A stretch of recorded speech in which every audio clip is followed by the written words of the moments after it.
अस्सलाम वालेकुम नाज़रीन।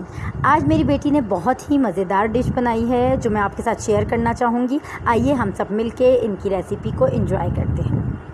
अस्सलाम वालेकुम, मैं हूँ आवेशा, मैं बना रही हूँ पियाओ पोटियाँ डालें। अब मैं इसके अंदर पोटी डालूंगी।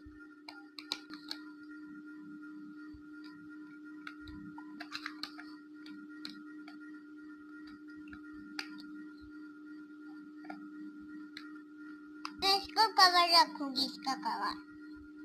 इसमें खाना पकड़ा है। अब मैं इसमें चमचा जलाऊंगी।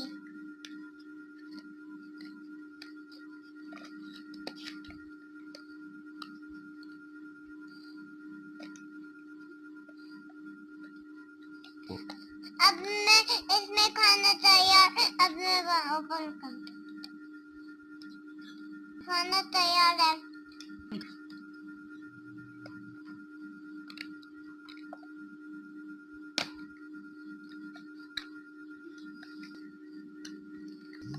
बहुत टेस्टी खाना है। अब मैं भी खाऊंगी, आप भी खाएंगे।